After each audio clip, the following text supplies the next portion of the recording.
For officials at the Indian Railway Catering and Tourism Corporation, or IRCTC as it's better known, there was a lot riding on this year's budget. Let me explain. You see, for the last few years, there's been a lot of discontent around one particular government mandate imposed way back in 2019. The country was reeling from demonetization at the time, and the government wanted to promote digital payments. So, to encourage it, it basically said if you pay for an e ticket using UPI, we are going to give you a discount. Now, of course, the mandate was introduced with the best intentions. But what ended up happening was that IRCTC's revenue took quite the beating because of it. You see, its e-ticketing vertical is IRCTC's second highest revenue contributor. It also happens to bring in the most profits. So since 2019, IRCT insiders have been skeptical about this discount for obvious reasons. The discontent began as water cooler conversations, but in the last few years, the charter has finally reached the IRCTC boardroom. Their argument is pretty simple. India no longer needs to incentivize UPI payments, and the latest data from the RBI backs up their point. Consider this. 4 out of every 5 digital payments in the country were made using UPI as of fiscal 2024. The same trend also plays out on the IRCTC website. As of last year, 1 in every 3 users paid for their train tickets using UPI. So for a lot of IRCTC officials, they believe that UPI doesn't really need to be incentivized anymore. Everyone is already using it. And it isn't just because of discounts. They use it because it is way more convenient. So the discount in that sense is unnecessary at this point. The hope was that during this budget, the mandate would be revoked. But despite all the pushback, that didn't end up happening. The reason they are so frustrated by the discount is because it has cost the IRCTC an arm and a leg. In fact, the company has lost as much as 40 crore rupees in revenue because of it. Even the IRCTC's own chairman, Sanjay Kumar Jain, who until recently was a big proponent of the mandate, now seems to see this as a lost cause. In fact, he's been steering the company's strategy towards other lower margin verticals like catering to drive revenues, which doesn't really align with the company's big plans for the future. It wants to become a Navratna company, which would allow it far more financial and operational freedom. But the UPI discount could prove to be its Achilles heel. So what's going on and why isn't the government backing down? Welcome to Daybreak, a business podcast from the Ken. I'm your host Rahil Philippos, and I'll be joining my colleague Snigdha Sharma every week to bring you one business story that is worth understanding and worth your time. Today is Wednesday, the 14th of August.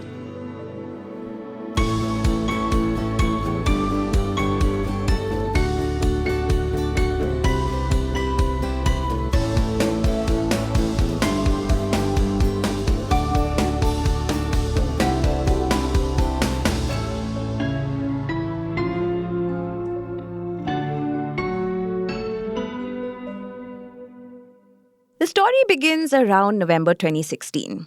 IRCTC at the time was levying a convenience fee of about 20 rupees per ticket for non-AC classes and 40 rupees for AC classes.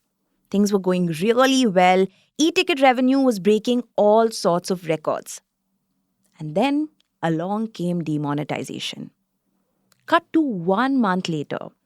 In December 2016, the Railway Ministry decided to remove all convenience charges. The goal was to promote digital transactions, which was fair enough. Demonetization made all of us rely more heavily on digital payments and UPI, so much so that that particular project by the government was a resounding success. But the unfortunate collateral was IRCTC's revenue dropping by 54 crore rupees. By March 2019, its e-ticketing revenue dropped by over 60%. IRCTC officials were worried. This was their highest margin product. They were scared that with time it would be reduced to just another ancillary service. Now remember, this was the year that the company was going to go public. So a drastic drop in revenue like this one had some serious repercussions. So a delegation from the IRCTC decided to take a pretty bold step. They very cautiously approached the Railways Ministry.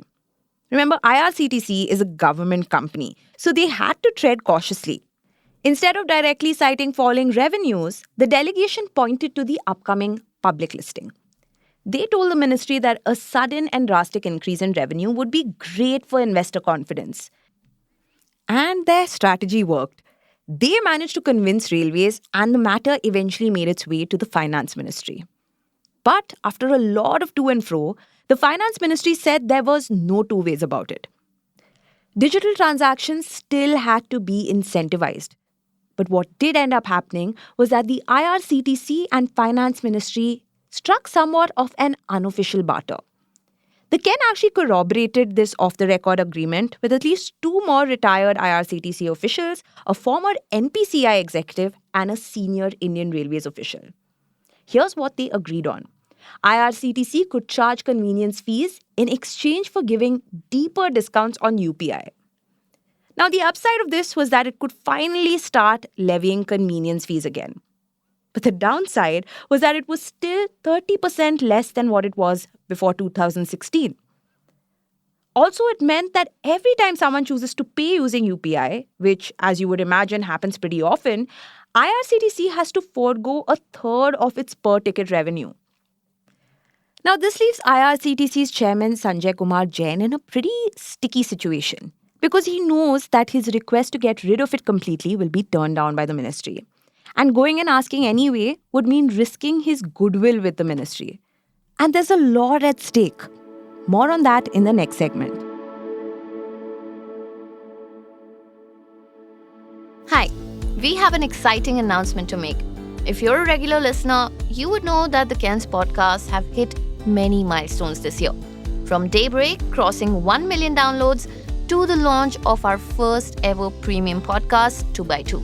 We want to keep this momentum going. And for that, we are looking for talented people to join our team. We're looking for a podcast producer to help us produce great narrative-driven shows at the intersection of journalism and business. We're also looking for an audio journalist who has covered one or more business sectors, ideally careers or education or tech and startups for at least 2 years.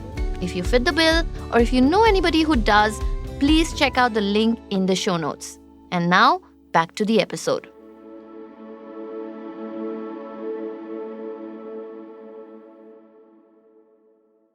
I know so far it probably seems like IRCTC is grappling with a crisis situation. But for an outsider, it's really hard to tell, especially when the company posted its highest ever operating revenue of well over 4,000 crore rupees for the year ended March 2024. Even its absolute EBITDA rose by around 15% year on year. Basically, it has the makings of what any analyst would call an exceptional performance. But it's when you look closer and really zoom in that the cracks start to appear.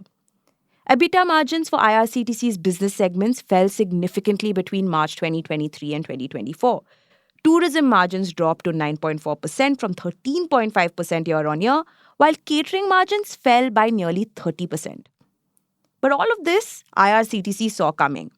It had entered into new catering and tourism contracts, which contributed to inflated overhead costs, like setting up new kitchens and administrative charges. But what's really hitting it where it hurts is e-ticketing, because these margins will continue to slide.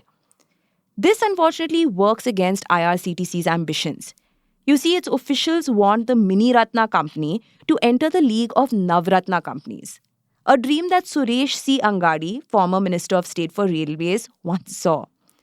It's an ambitious goal, but given the resounding success of its IPO, IRCTC has been dreaming big. So, how does a company become a Navratna company? Well, to become a Navratna, the company should have a Mini Ratna status, which IRCTC already got in 2008. It should have been profitable for the last 3 years and have a composite score of 60 or above in 6 selected performance indicators like net profit, earnings per share, intersectoral performance, etc. IRCTC has been profitable since its inception, so it ticks all the boxes. But the government-induced instability in its margins has become its Achilles heel. To make up for lost margins, it is now doubling down on other segments like catering and tourism. But food is a high-risk business. Like one official put it, one slip up in terms of hygiene and you're looking at years of reputation going down the drain. Unfortunately, it's a pivot that IRCTC will have to take, especially considering that at the end of the year, ended March 2022, catering overtook e-ticketing as IRCTC's largest revenue contributor. Also, several senior IRCTC and Railways officials say that the company has no choice but to forget all the lost UPI revenue for now. A finance ministry official said that the government's UPI incentive isn't going anywhere, at least for the next couple years. And unfortunately for the IRCTC, its Navratna status just isn't on the government's list of priorities at the moment. So it has no choice but to wait for the next union budget, or perhaps even the one after.